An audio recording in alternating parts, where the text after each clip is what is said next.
రాహుల్ గాంధీ కాస్త అతి స్టేట్మెంట్ అనిపిస్తుందో లేదో ఆయనైనా ఆలోచించుకుంటే బెటర్. ఏమంటాడు ఆయన, అమెరికాతో సంబంధం చెడగొట్టుకున్నాడు, విదేశాంగ విధానం చెడగొట్టుకున్నాడు అంటే ఏం చేయాలా? ఆ టారిఫ్లు వేస్తామంటే వాడి మాట వినాలా? ఓ పక్కన అదొక విచిత్రమైనటువంటిది అయితే, ఇంకొక కాన్సెప్ట్ మరీ విచిత్రమైనటువంటి స్టేట్మెంట్.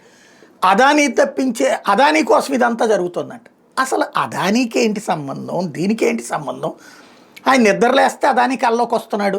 నరేంద్ర మోడీ ఎదుగుదల అదానీ వల్లనే అనుకునేటటువంటి పిచ్చతనంతో ఉన్నాడు రాహుల్ గాంధీ. క్రమంగా మతిస్థిమితం కోల్పోయినటువంటి వ్యక్తులు ప్రేలాపనలు ఎలా ఉన్నాయో అలా తయారైపోతుంది. అర్థం పర్థం లేని మాటలు మాట్లాడుతున్నాడు. ఓ పక్కనేమో అమెరికా ఒత్తిళ్ళకి తలొగ్గిపోయి యుద్ధం ఆపాడు, టారిఫ్లు భయపడి అంటాడు. ఇంకో పక్కనేమో టారిఫ్లు వేసేసింది అమెరికా, కంట్రోల్ లేదంటాడు. నిన్నటికి ఇవాళకి ఆయన మాటల్లోనే అర్థం పర్థం లేదు. ఇదంతటికి అదానీ కారణం అంటాడు. ఏంటో అర్థం లేదు.